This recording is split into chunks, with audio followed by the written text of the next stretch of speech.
दोस्तों। अम, कल मैं एक गया गैदरिंग में, तो वहाँ ये डिस्कशन लोगों ने पूछना शुरू कर दिया। बहुत ही पढ़े लिखे और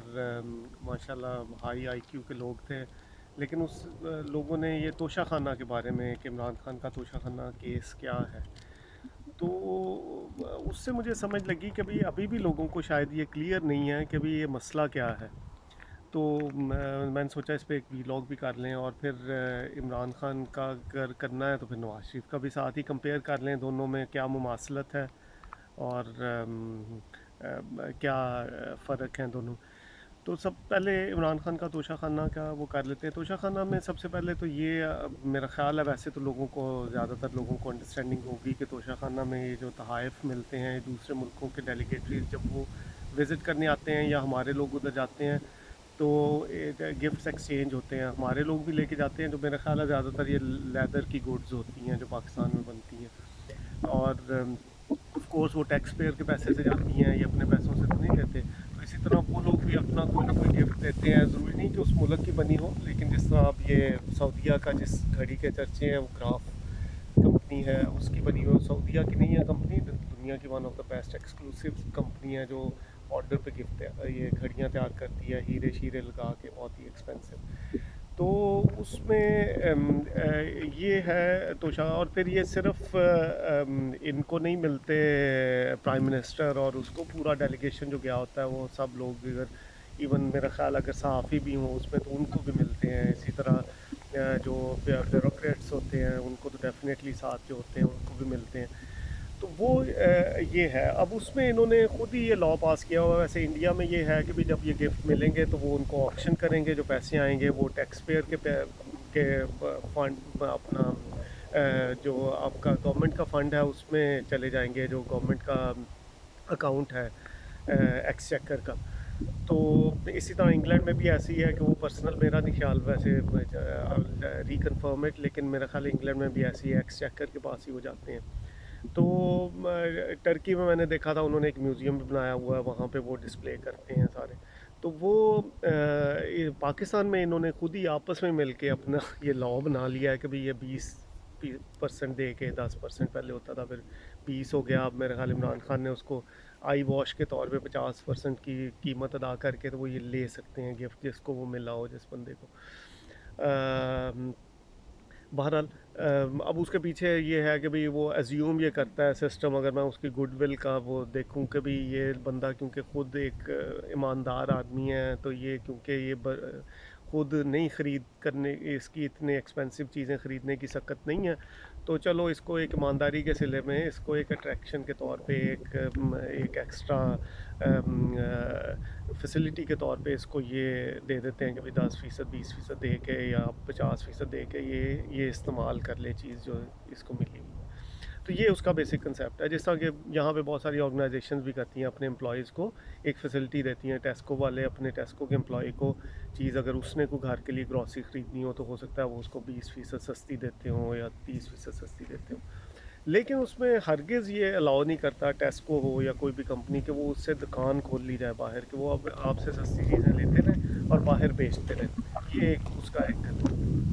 तो अब है क्या तोशा खाना? अच्छा, तोशा खाना के इस तरह करें, अगर हम उसको, अगर मैं साइंटिफिकली, तो उसका एक लीगल एंगल है जिसकी आगे दो प्रॉन्ग्स हैं। एक प्रॉन्ग का केस फाइनल हो के जो गोशवारे थे इलेक्शन कमीशन का, उसका वो कंप्लीट हो, मतलब कंप्लीट इन द सेंस उसका फर्स्ट प्रोसेस कंप्लीट हो गया, जिसके चक्कर में इमरान खान को अभी जेल होगी। दूसरा उसका है कि F I a criminal angle है जो कि चल रहा है।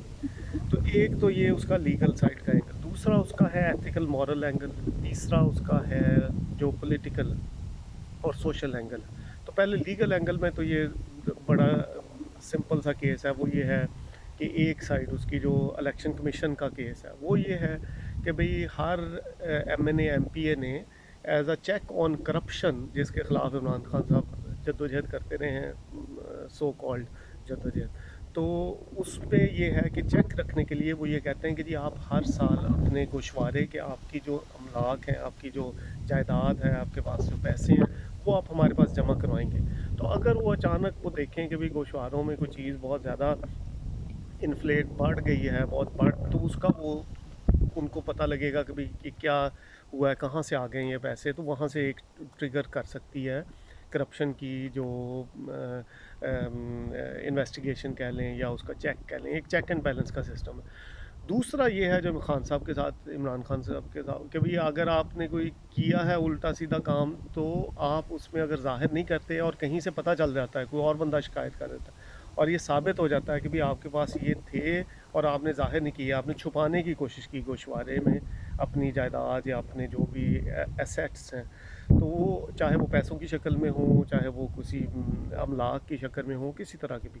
तो वो ये क्रिमिनल समझा जाता है, मतलब बुरा समझा, ख़राब। वो ये 62 63 ए भी और वैसे भी जनरल मेरे ख्याल उनके और भी क्लॉजेस हैं, तो वो उसमें ये आ जाता है कि भाई ये आपने इलीगल काम कर दिया। तो ये अगर आपने किया है तो इससे मोटिव यही है कि भाई अगर आपने ये ज़ाहिर नहीं किया तो इसका मतलब है कि इल गॉटन मनी है। या अगर इल गॉटन नहीं भी थी, अगर आपने ये कर दिया है तो दिस इज़ इलीगल, क्योंकि आपने बताना था। जिस तरह आप स्पीडिंग का आपको टिकट का जुर्माना पड़ता है, या आपको कोई भी गलत काम करने का एक जुर्माना पड़ता है, चाहे आपने भूल चूक से भी हो गया हो तो आपको उसकी फिर सज़ा भुगतनी पड़ती है। लेकिन उसके पीछे इंसेंटिव ये है, check and balance on corruption. तो ये एक साइड है उसकी। दूसरी साइड उसकी ये है कि जब आपने चीज़ ली, खान साहब ने वो घड़ी जिसका ये चर्चा है, वैसे तो उन्होंने कोई 100 150 के करीब और भी गिफ्ट ली हैं, तो सिर्फ ये घड़ी नहीं ली,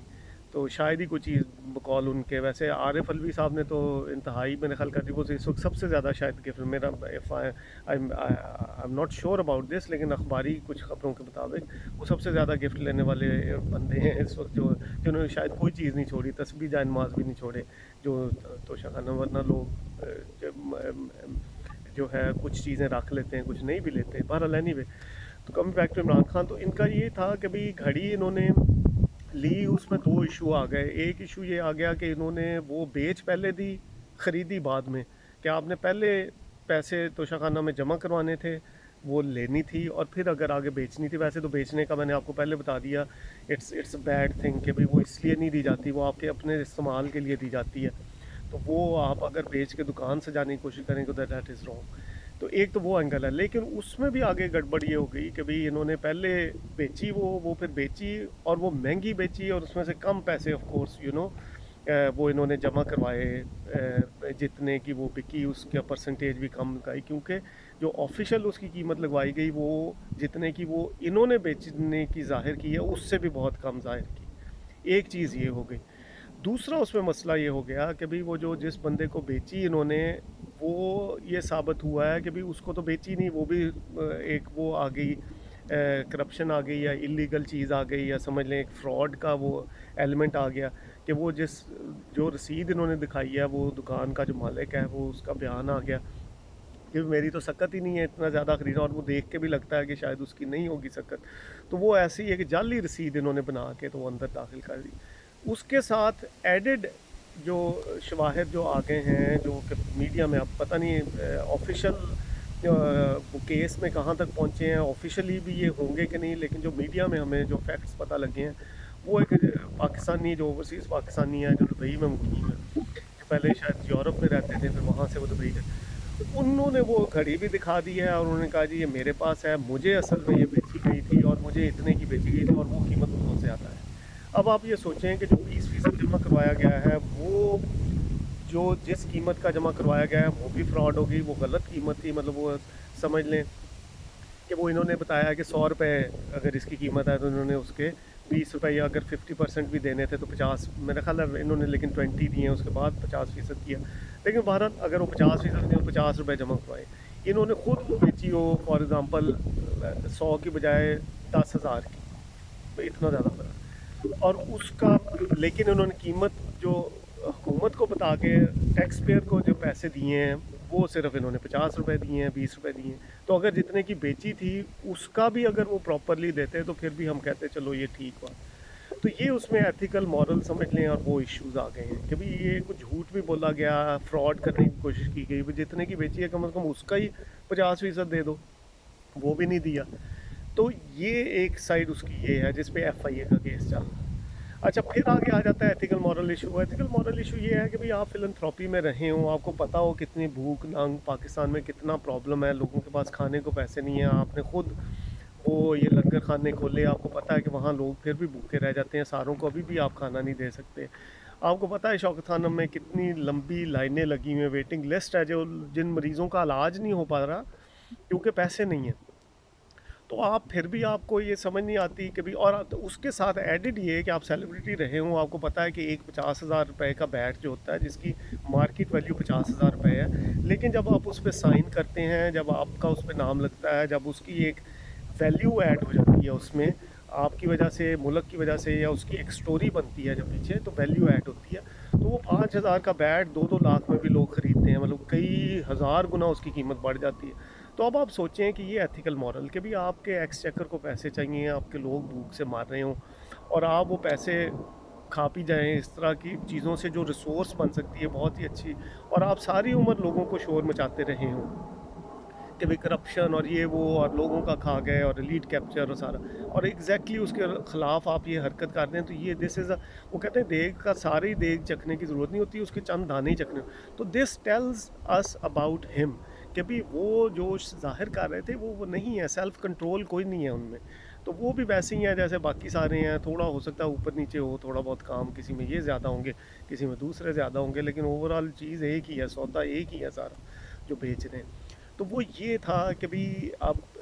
उसमें के बजाय इसके कि ये इन्वेस्टिगेट करते जो पिछले तोशे खाने के साथ ज़्यादती हुई, जो गाड़ियाँ ले गए थे, बुलेट प्रूफ गाड़ियाँ जो कि करोड़ों करोड़ों रुपए की होनी थी, दोनों पार्टियों के रहनुमा, या और बहुत सारी चीज़ें थी जो इलीगल थी, जो नहीं लेके जा सकते थे उस वक्त, उसका वो इन्वेस्टिगेट या उनसे वापस लेना, या इन्वेस्टिगेट करना, या चलो उनसे कीमत ही वसूल करना, वापस क्या लेनी, कीमत उनसे ले लेते, वो सारे अफोर्ड करते हैं, कीमत दे सकते थे। उसकी बजाय ये अब इनके ज़माने में 2019 में ये अबरार साहब,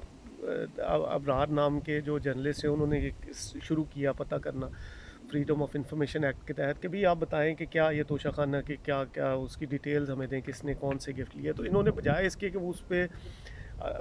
करते चलें, बंदे का ध्यान नहीं जाता, आप कहते हैं पहले कि भी ध्यान नहीं गया, तो अब तो ध्यान आ गया ना उनका, उसने ध्यान भी दिलवाया, उसके बावजूद उस पर ज़ुदोकोब करना शुरू कर दिया, उसको के साथ उसको नौकरी से निकल, और फिर अदालत तक मामला चला गया, तो अदालत में इन्होंने स्टैंड लिया कि भाई इससे तो जी डिफेंस अफेक्ट हो जाएगा, मुल्क की सिक्योरिटी जो है वो कमज़ोर हो जाएगी इस तरह की इन्फॉर्मेशन। तो उससे हमें ये ज़ाहिर होता है कि एथिकल मॉरल इश्यूज भी बहुत जो क्लियरली आपको नज़र आ रहे हैं इसमें। फिर आ जाता है सोशल पॉलिटिकल इशू, ये है कि भाई आपकी पॉलिटिक्स में आपने जितना हेट्रेड क्रिएट कर दिया अपनी बातें करके और झूठ बोल के, और वो सारा एक नैरेटिव बिल्ड करके, वो सारा धड़ाम से इस केस की उस पर वो नीचे आ गिरा है। अब आपके पास कोई वो, फिर आप उल्टे सीधे बहाने तलाश करके इसको कवर अप करने की कोशिश कर रहे हैं। तो मुझे ये लगता है कि ये इसके सारे एंगल्स पे इट वाज एक्सट्रीमली बैड। इसके साथ ये भी ऐड करना ज़रूरी है कि इसमें ये अकेले नहीं है इमरान खान, इनका कसूर ज़्यादा इसलिए है कि ये दूसरे लोगों को पकड़ने गए थे, ये चीज़ें ठीक करने गए थे ये सारी चीज़ें, और ये उनसे भी ज़्यादा 2 हाथ आगे चले गए, मतलब उनमें से किसी ने कम से कम इस तरह से बेची नहीं चीज़ें जो हमें पता है हमारा ज़ाहरी तौर पर, इन्होंने तो बेची भी, और फिर वो जो जर्नलिस्ट के साथ जो किया, तो ये उनसे भी 2 हाथ आगे, बजाय उनको रोकते। तो लेकिन ये है कि उन्होंने भी यही किया हो, बाकी सारी पार्टियां भी कर रही हैं, और ये भी हमें पता है कि भी अभी भी ये चल रहा होगा, मतलब पता तो नहीं है, लेकिन लेकिन हमें लगता है कि भी अभी ये जो गवर्नमेंट ख़त्म हुई है, तोशाखाना केस के चलते हुए भी वो तोशाखाने की चीज़ें इधर उधर हो रही होंगी, मतलब ख़रीदी जा रही होंगी, मजाला किसी के कान पे जूं रही हों, और इसमें फ़ौजियों के भी, इसमें ब्यूरोक्रेट्स भी, और सारे लोग इसमें वो इस गंगा में सारी जो है वो नहा रहे हैं। तो ये इनका ये था केस। अब नवाज शरीफ का केस भी इसके तरह वो था, इसका जो लीगल एस्पेक्ट है, जो पहला हिस्सा, वो उससे मुमासलत लगता है, जो जो अकामे वाला केस था जिस पे उनको नाअहल किया गया था। वो ये था कि गोशवारों में उन्होंने ये जब बतानी थी चीज़, और उन्होंने भी नहीं बताई, जैसा इमरान खान ने ये घड़ी से जो इनको पैसे मिले वो इन्होंने ज़ाहिर करने थे, जो इन्होंने ज़ाहिर नहीं किए थे उधर, और उसकी वजह से वो एक इलीगल एक्ट बन गया कि भी इन्होंने उसमें नहीं बताया। नवाज शरीफ ने अपनी वो जॉब का नहीं बताया था, उस पर PMLN ये कहती है कि क्योंकि उन्होंने पैसे नहीं वसूल किए तो इसलिए जॉब का नहीं बताया, लेकिन वो ये कहते हैं कि जी अगर पैसे नहीं भी वसूल किए कर सकते थे, तो पोटेंशियल वो था, वो उसका बेनिफिट उनको हो सकता था, जितने भी वो 10,000 या 20,000 दिरहम की तो ये उस हिसाब से आप देखा जाए तो इस एक इमरान खान के केस की इंटेंसिटी बहुत ज़्यादा है।